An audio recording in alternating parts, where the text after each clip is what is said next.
Warning: the following video contains explicit language which may be offensive to some viewers or inappropriate for children. The content within this video is intended for mature audiences only. Warning: this video will contain spoilers for the 1990 movie Total Recall. It may also include discussions and/or images of violence, sexual situations, and drug use. Viewing beyond this point is a choice you have made, and you take responsibility for that choice. Thank you, and please have a nice day.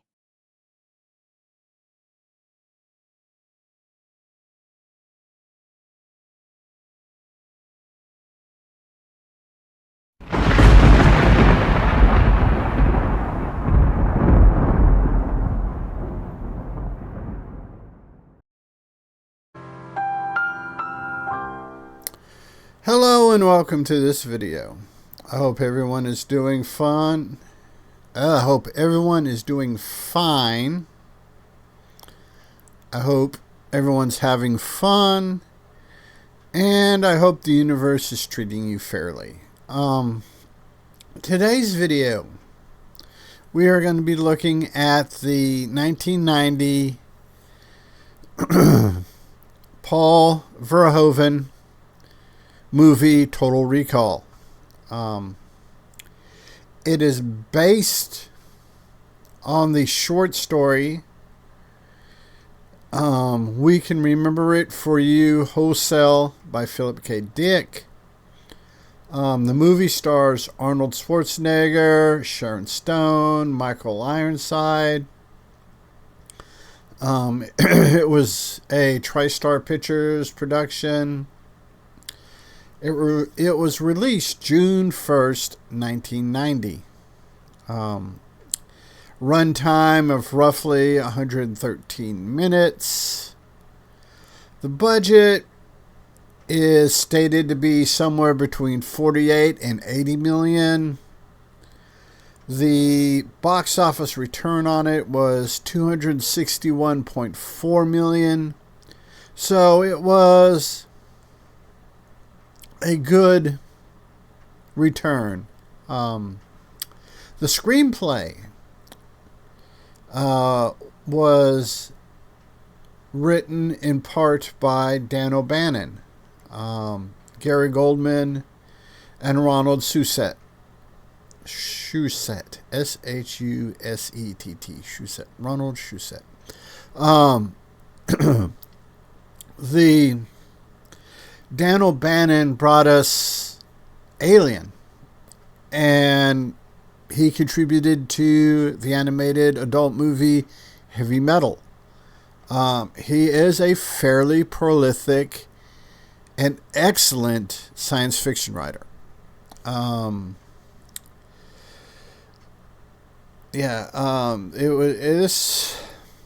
Okay.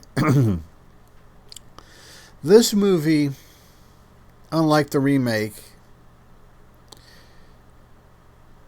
is, in my opinion, a better movie. The remake was a good movie, but it had nothing to do with Philip K. Dick's novel. This kind of incorporates elements from it's not a novel, it's a short story. It's in fact, it's like 10, 12 pages max, I think. I mean, it's not that long of a short story. It's short for a short story.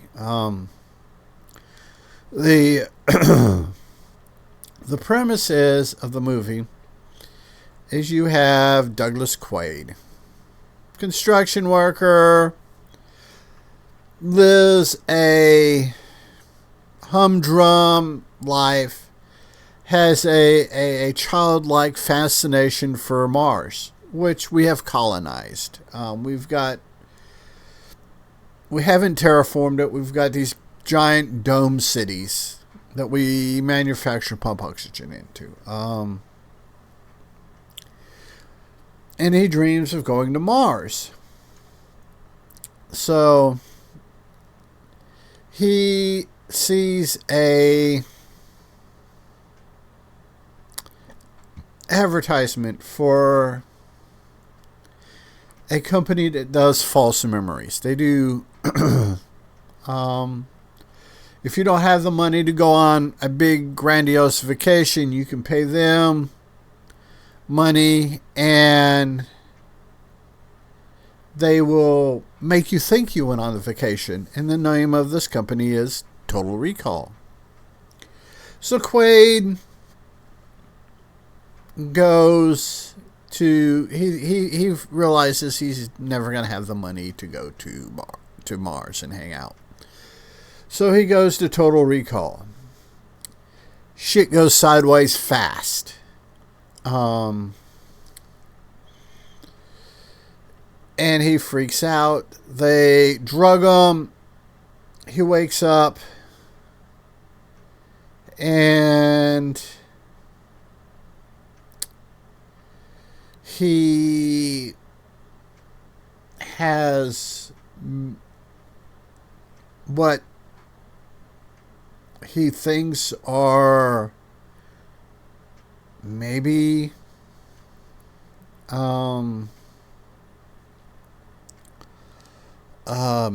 memories. He's not real sure. He starts following his intuition. He acquires the money through some plot contrivances, and he winds up on Mars. And he finds out that he was part of a insurgency group to overthrow the dictatorial governor of Mars. And we go through this, and he meets a woman, Melina, who he had been dreaming about. He had been having these dreams about her. He thought that this was a dream woman, you know, just something his brain manufactured. Then he actually meets her. They go on a harrowing adventure through the slums. Turns out that she's working as a prostitute, as a cover for her insurgent activities. And we get, there's a brief thing with in the whorehouse, with a three-breasted prostitute, because of the crappy conditions, the toxins and stuff that the Cohagen, the governor of Mars, has been letting get in. You've got people with mutated arms, mutated, faces. In the case of this prostitute, 3 breasts. It's an adventure. We find out that his wife, Susan Sarandon, Lori, was a plant, was there to keep him in line, and we find out that he had been brainwashed as a sleeper agent for all this to come out. They try to contain him. They tell him that his real personality is Hauser, and Hauser is loyal to Cohagen, and blah, blah, blah. Quaid doesn't buy it. They, through the course of their adventure, find alien technology that can terraform Mars. And you have a series of fights and battles, and they wind up activating the technology to terraform Mars. The problem we run into is, at the end of the movie, it's not really a problem, it's a question. Was all of this real? Or was all of this the adventure that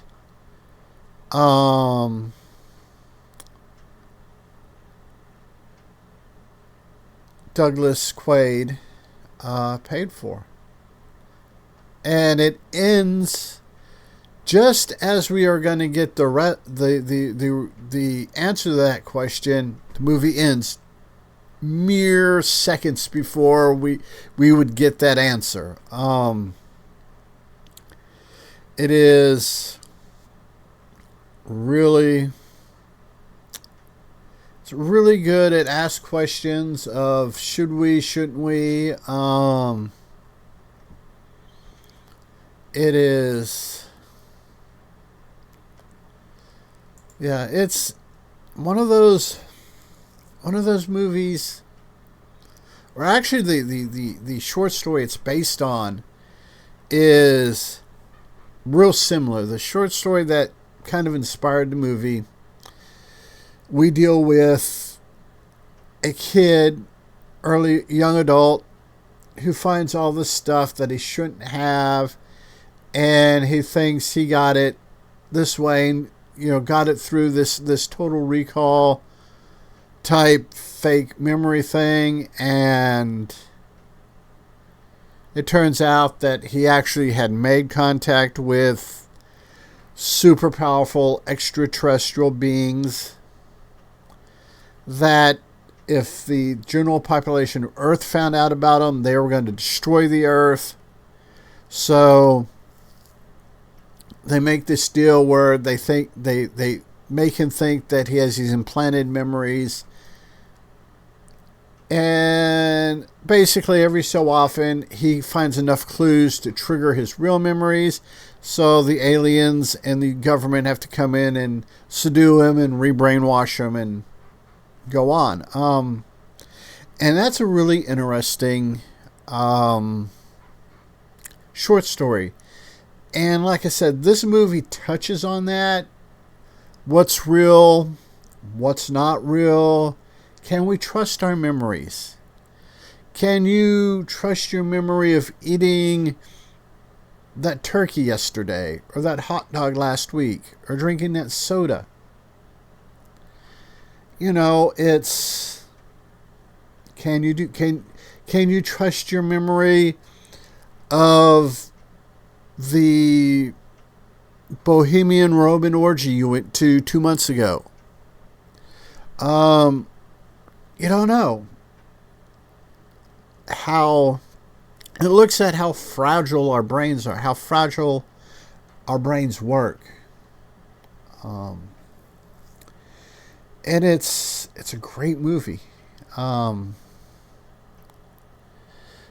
Because it's based on such a short story, it's a shortish movie. See what the runtime on that is. Let me consult my notes on the runtime. What was the runtime on this movie? 113 minutes. So yeah, long. Actually, for a movie made in 1990, 113 minutes was like a hugest long movie. Because most movies were probably 70 to 90 minutes at that time.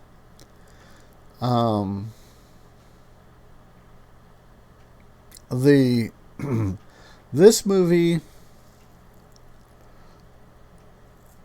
led to the making of the 2002 movie Minority Report with Tom Cruise, which is also based on a 4 or 5 page short story of Philip K. Dick's. And I will probably at some point in the future, do a video on Minority Report. In 2012, they remade the Total Recall, and it was an okay movie.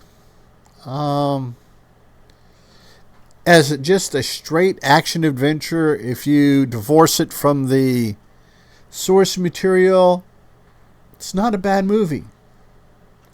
But if you try to set it in anything in Philip K. Dick's universe or the Philip K. Dick movie universe, it's a shit movie. And I will die on that hill. But it's, I mean, a lot of Philip K. Dick's works have been made into movies, some more successful than others. I think his ultimate, his ultimate was probably the translation of Do Androids Dream of Electric Sheep into Blade Runner by Ridley Scott in 1982. And probably because that is my first theatrical exposure to Dick, I think that's probably my favorite of the film versions of Dick's stories, with Scanner Darkly and Radio Free Aberystwyth battling out for second place. I would really love to see them do a good, thought out, probably miniseries for Flow My Tears, the Policeman Said. You could probably do it in a 3.5, 4-hour movie and make it palatable. But I think a 6 or 8 episode miniseries, 1-hour episodes, would be the perfect. So whoever has rights to Philip K. Dick books, the movie rights or TV rights, start looking. Look at a miniseries for Flow My Tears, the Policeman Said. Please. But I'm getting away from this movie. It is like I said, it's a good movie. It's one of Paul Verhoeven's better works. I like some. With me, Paul Verhoeven is hit and miss, because he, from what I understand, was either a really young child or his parents had him shortly after the little kerfuffle in Germany in the 1940s regarding their views toward Jews and that whole thing. And I won't say the H word because YouTube doesn't like that H word for some reason. But that whole kerfuffle with Germans and Jews from about 1935 to about 1944. Everything you see, everything you feel. Yeah, and it is everything you so he tends how would you know? to let that influence his directing, which caused him to do a very, very messed up, fucked up version of Get ready for a surprise. We can't let them run around. He knows too much. They've got you bugged. Starship Troopers in 1997. Yeah, I just had to make sure that it was him. Take this thing out of the case. Yeah, he took he took a really insightful, philosophical Heinlein novel and Nazi'd it. Nazi'd the shit out of that novel. But you know, he does that. I mean, Look who's talking. it's trauma he has to deal with. And for the most part, a large majority of his stuff is good. It's worth. He did Basic Instinct, several other movies. So Who the hell am I? there's that. I think his Welcome to Johnny Cab. Drive. Where can I take you tonight? butchering of Please fasten your seatbelt. Starship Troopers I can forgive somewhat for all the other really good stuff that he's done. And like I said, he's overall he's pretty good. And I'm gonna wrap things up here. Hope you enjoyed your Thanksgiving holiday yesterday. Hope you got plenty of good stuff to eat and didn't have to deal with too much drama, family or otherwise. And until next time, be a good human. Be good to other humans. Peace. Hey, it's 10 p.m. Do you know where your children are?